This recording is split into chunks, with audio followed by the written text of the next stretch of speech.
What's up, everybody? Peter X. This old coffee here, and welcome to another episode of Classic Songs. And today we're doing Tom Sawyer by Rush. What a song, an iconic song. This is all off of the 1981 Moving Pictures album. So, Geddy Lee, the bass player and lead singer, and his great tenor vocals, has said this is the defining song of Rush from the early 80s. Um, One of the things I loved about Rush, I've seen what is it in the cable system? It's, I can't think of it now. Usually on the weekends, they do a lot of good music documentaries. Um, and I saw, anyway, they did a really nice one on Rush. Rush got along for the most part. I guess Getty has a biography and he talks about all their fights. You know, any band's going to have fights, but they got along better than most bands because they all, pitched in when it came to the writing of songs. And in a lot of bands, particularly, the drummer was on the outside looking in often. I mean, uh, Ringo didn't write for the Beatles, and Charlie, for the Stones didn't write, so he never got writing credits. Well, Neil Peart, drummer of Rush, was one of the main. He was the main lyricist for the band, and obviously Alex Lifeson, guitarist, and Geddy Lee, bass, and Keys would pitch in. So they all had writing credits. I guess Zeppelin was a little bit like this as well, and it was collective. But that being said, this is a little different, when it comes to the lyrics. Interesting. A guy named Pye, Pye. Americans would call it Du Bois, Dubois, but if you're French, it's Dubois.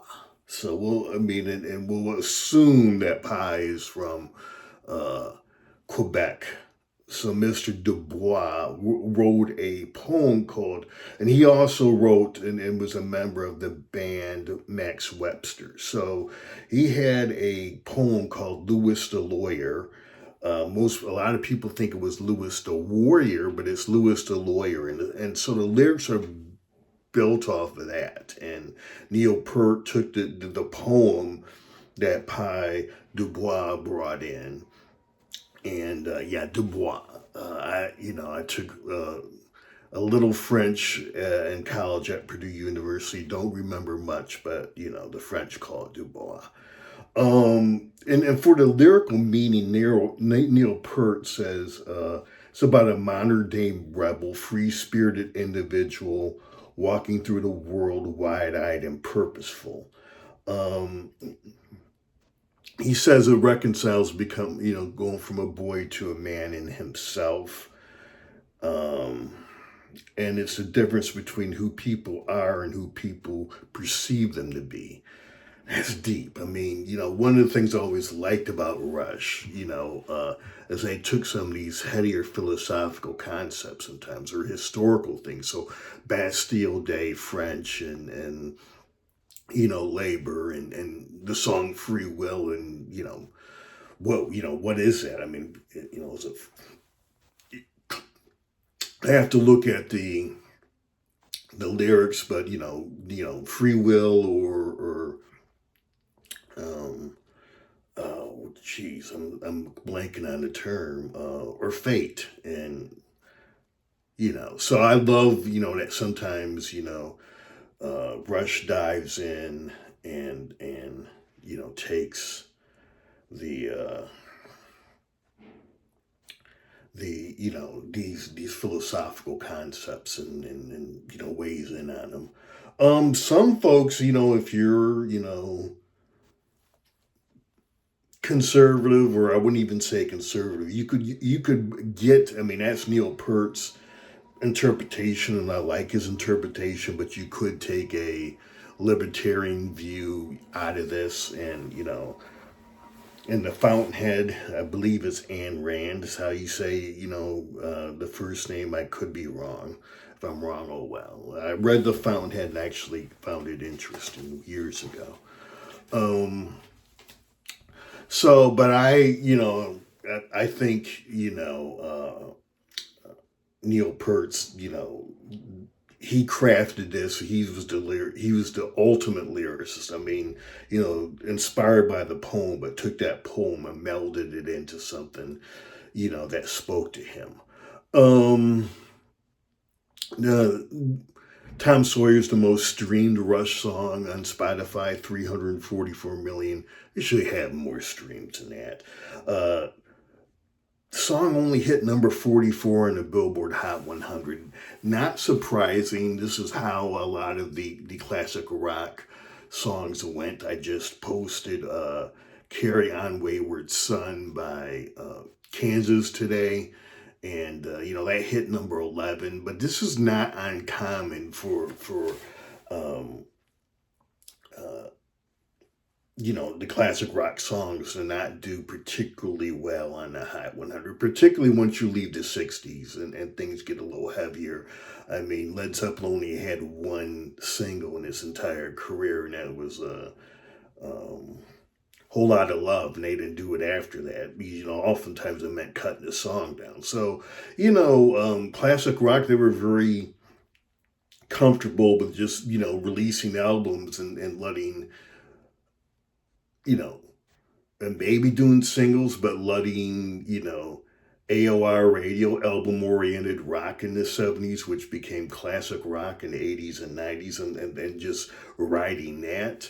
I don't know. I mean, look, labels, communicate with the radio. They didn't have to release singles. I mean, it was, Prince famously, when he released, following Purple Rain, Around the World in a Day, he released it and didn't do a single, and radio stations like, what song do you want us to play? And Prince was like, pick one, whatever, play what you want. And so finally Prince had to, pick some singles and release them. And those, the first two, Raspberry Beret and Pop Life, hit the top 10 in America, didn't do so well, but it's still beloved by Prince hardcoreists. It wasn't the case. I just think a lot of the classic rock folks just, like, we're not gonna bother. First of all, we're not chopping our song up. We'll just call the radio stations or have the, whoever, I forget the name of the term, the record companies had, that their job was to sort of liaison and communicate with the radio stations. They just let that person do their job, and yeah, this is what the band wants to play. So 2009 VH1 does the greatest songs of hard rock, and Tom Sawyer clocks in at number 19. Makes sense. Um, The one thing, I loved about Rush, I mean, even going back to 2112, they used, unlike a lot of classic rock bands, they used synthesizers a lot and made synthesizers work. And they do it here, and so I was like, I gotta figure out what synthesizer they used. I was like, I bet it's Oberheim, and it was an Oberheim. It was the Oberheim OBX. Um, as far as the hardcore classic rock bands, it was Rush and Pink Floyd were the main ones that used synthesizers. And then you had the arena rock bands, Journey and Foreigner and Styx and REO Speedwagon. Um, I mean, one of the that right away is Tom Sawyer's that synthesizer that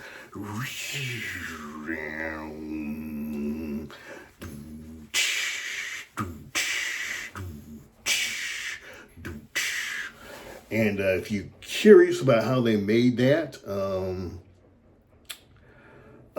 let's see here. My man on YouTube, Anthony Marinelli, basically goes through and how to make that patch on an Oberheim OBX. So check that out. Yeah. So the actual song has a nice blend between, the synthesizer and the guitar. Um, uh, there's a guitar solo and then a synthesizer solo. There's actually two synthesizer solos and there's one at the end. And, Geddy Lee, the bass player, since he's like the lead singer, unlike a lot of classic rock bands, you can actually find the bass a lot of times in Rush songs. And so the bass, either mirrors the rhythm guitar or the synthesizer. Quick interesting note here on Alex Lifeson's guitar solo. So he did 5 takes, and he usually said, my first 2 takes are the best, and then I start overthinking it. So what they did is took all 5 of those takes and spliced together the solo, which was not uncommon back then, and it's even more common now, even with vocals. I mean, you have unlimited tracks now, so you might have a lead singer do I don't know 20, 30 takes on lead vocals, and then they piece together the best, the lead vocal from all 20 takes. I don't know. I wouldn't do it. I have the ability to do that. I never would do it though. I mean, it takes all the spontaneity out of it and all the interest out of it. One of the things I always love about Tom Sawyer is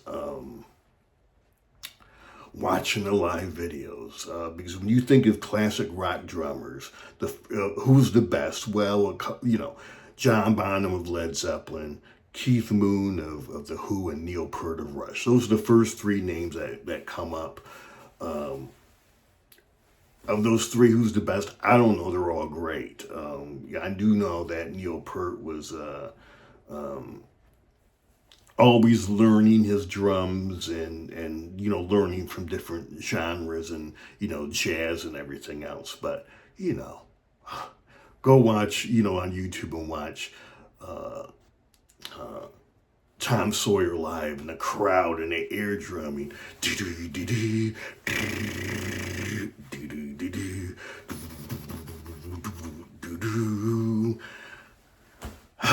One of the iconic drum breakdowns of all time, and at least in classic rock. Of course, the other one is the In the Air Tonight by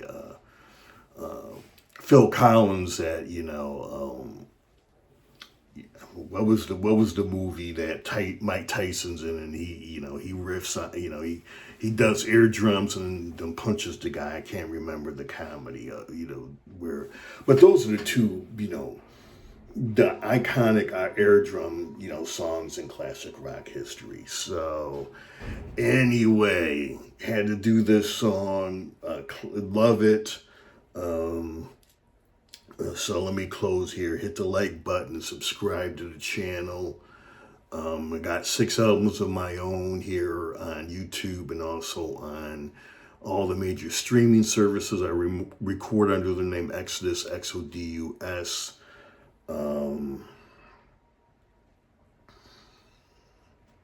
My first album is called Book 1.